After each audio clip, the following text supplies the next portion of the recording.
and it's in it's a foreign language. I'm going to fuck up what it is, but it's a very good World War II movie about a Jewish woman who escapes getting rounded up. Her family gets killed, and then she goes back to work for the resistance undercover, dating a Nazi officer. You sure it's not the plot for Inglourious Basterds one? No. Just beating the Inglourious Bastards. You know, Tarantino's a DJ. That is true. Yeah. Sampling, not stealing.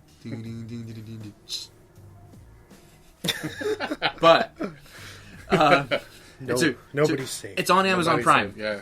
So like, cool. This is a really good movie. It's one of those sleepers that no one will ever really see unless you know the director or somehow stumble across it. Me and my sister's dad stumbled across this probably maybe 20 minutes into the movie, and it kept us there for the rest of the movie with subtitles on. Nice. So that's like the Black Book on Amazon Prime. Because after watching Starship Troopers, I'm like, what else has this guy fucking done? Apparently, he's done like my childhood. Basic Instinct. Yes, it's like RoboCop, and I was like, holy fuck! No wonder, like this is amazing. He has a very like that violent 80s style. So I was like, all the shit I used to watch on VHS. This is it. And then so then I'm like, holy fuck! I didn't know this was his, the little Black Book. So that's takeaway of all this nonsense I'm talking about. The Black Book's the one to watch on Amazon Prime. Nice. Sorry for going on forever. It's okay. Just me? I'm the last one?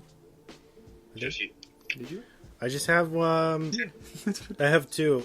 Since we're talking about Logan, I wanted to rec X2, X-Men United, because I think it's a really good, underrated Best film. fucking opening scene of any X-Men movie. Right? I mean, Underrated. Logan Definitely underrated X-Men movie. Nightcrawler, man. Yeah. I think it's great. And your boy Fraser is Beast. Beast, right? I know, I love it. Kelsey Grammer. He was perfect casting for that. Yeah. Honestly, he totally fit. The voice and like perfect casting. Sideshow Bob, man. But yeah, X2, X-Men United. And then I wanted to give a shout out to, and I did this a couple weeks ago, but Eli Roth's The History of Horror. Mm-hmm.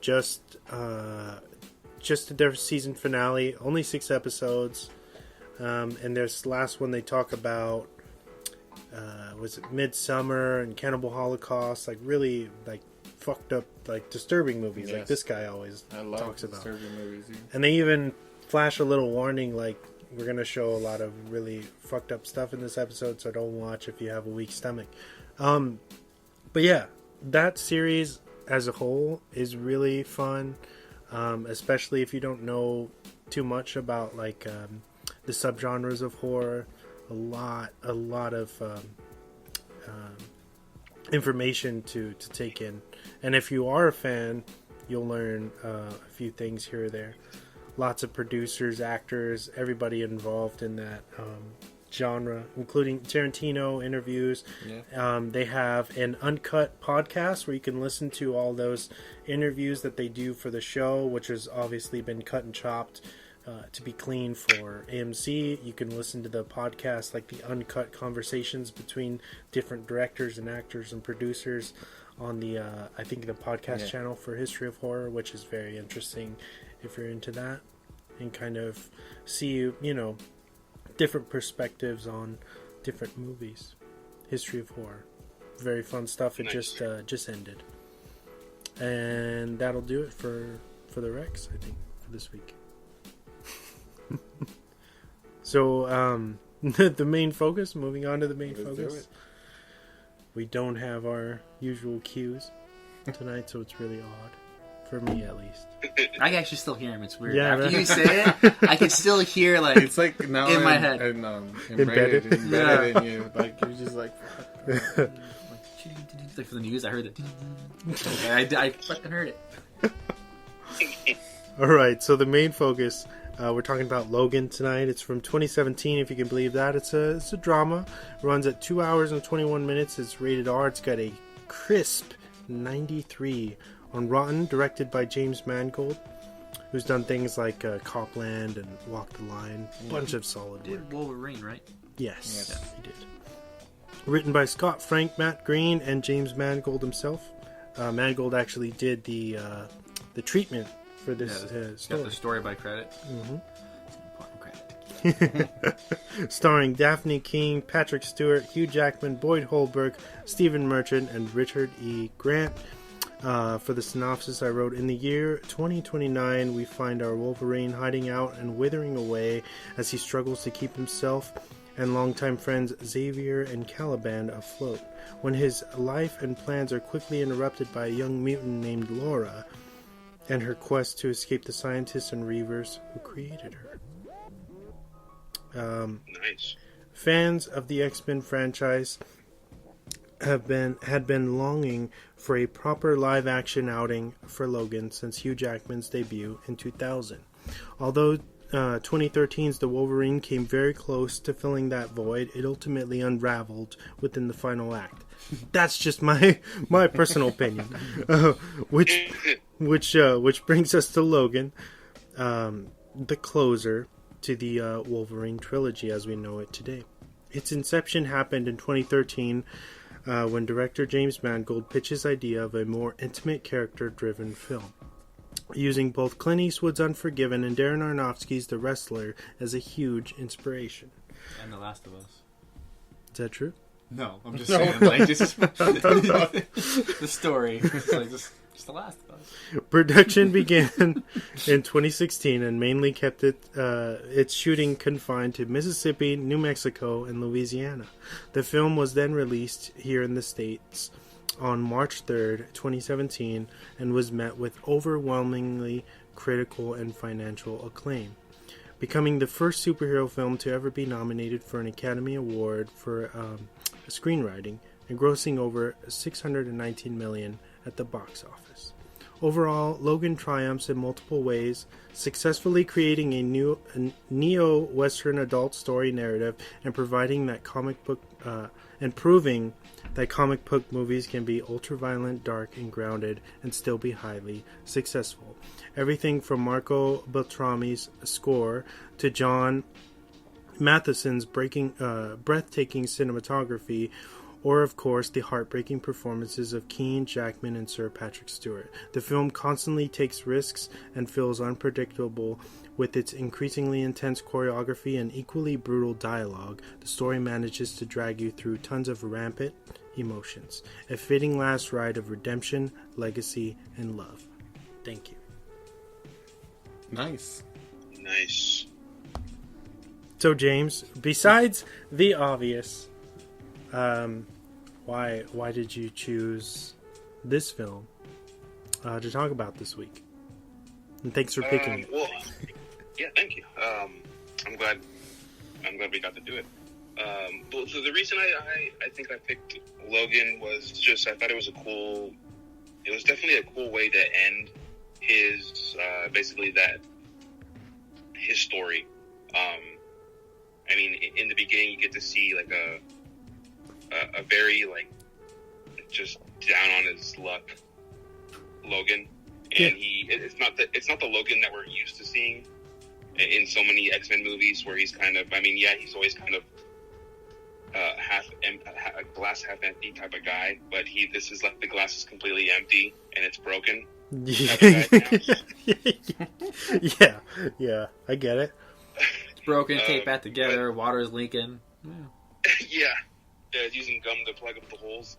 But I mean, it was a really cool take, and I love what the director chose to do with this, and just to see Patrick Stewart. So like, I mean, it wasn't not even the Xavier we're used to seeing, where he's so optimistic. He's like the glass is over full. And you know, I mean, it's this one. He has dementia. He has a debilitating brain disease, and like in the movie, they say he has like his mind is a weapon of mass destruction. Is considered, because he's losing control of it. Correct. Yeah.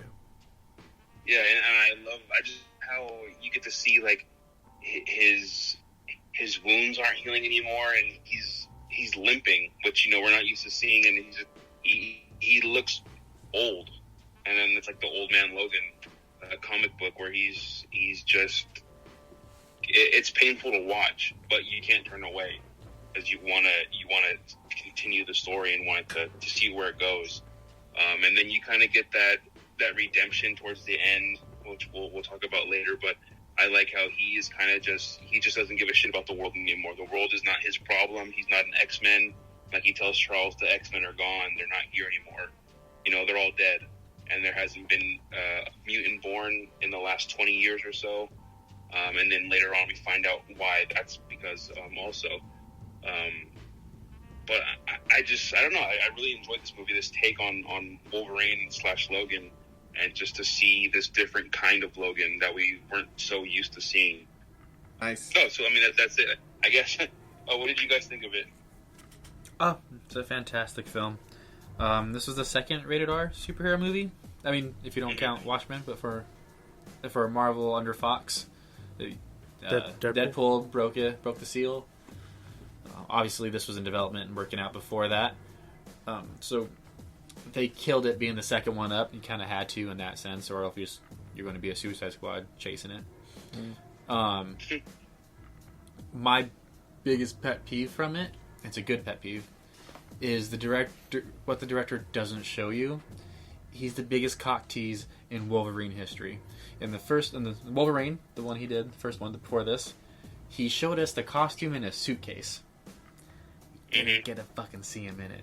In this one, you see like people saying, "Hey, I'm a fan," like with like different storylines that could have happened, stuff like he's a Wolverine's a well-known hero. It looks like we don't get to see anything of that. Like we didn't get to see in all 6. Well, how many movies he played Wolverine in? We didn't get to really see him be Wolverine until we got to the final Wolverine. So it was a very good send-off for Hugh Jackman as Wolverine. Whoever gets cast as Wolverine in the MCU is going to get so much fucking hate. Yep. And they're not going to be able to live up to it because it's going to be PG-13. And this one topped it. I've watched it in black and white and in color. They're both amazing. One of my favorite parts of the movie, let's jump to that part right now, is when she comes out with the head, rolls it at him, and then she's walking up and he goes, "No," and then the blades come out, "No." Just the way he does that second no, it's just a great delivery. He's like, "Oh shit." Yeah, it's just like, "Oh fuck, shit's about to go down." And then he scoots back behind. Yeah, it's like, "Ah, go." He's back further and further. He does that so great, and then when fucking Hugh Jackman, Wolverine snaps at her, "Shut the fuck up!" It's another best Rebecca Delilah. Who are those people? I don't. Yeah. So it was like that, and then we got the famous ADR scene clip on Instagram and everything of him running through the forest doing the additional recording for it, and just proves how fucking awesome Hugh Jackman is. Yeah. It's a shame he didn't get any kind of recognition for it. I would say this is on the level of Joker. It's a more of a redemption story than a deep dive into who the character is, but we know who the character is. I think this is Marvel, in my opinion, this is Marvel's Dark Knight. I would say. This like entire film. That's what I would put it up to, is like they were striving to make something that you could put it like alongside as their trophy against Dark Knight, and I think Logan finally Father was like, "Fuck you! Look at our Joker. He won best." That's true. Yeah. I can't believe it's so bizarre to me that Joker, considering what the movie does and how it probably took a lot less money to make than Logan, how it cleared more than $1 billion, and this one did not. Yeah, it's got Oscar nominated. It's kind of fucking scary. It's just showing you like but it wasn't for Wolverine. Especially, could you pitch the Joker? I don't think movie? So. It's a hard pitch. It would have been tougher. Because tougher. rated R comedy is easier to do. Mm-hmm. Deadpool, especially since Ryan Reynolds was born to play that part. Mm-hmm. Hugh Jackman and Wolverine showed that no, you could take it a little more serious on a level with the character, and then they just went up to it. We're like, well, you know, Batman's villains are almost more interesting than Batman at times. let's do the Joker.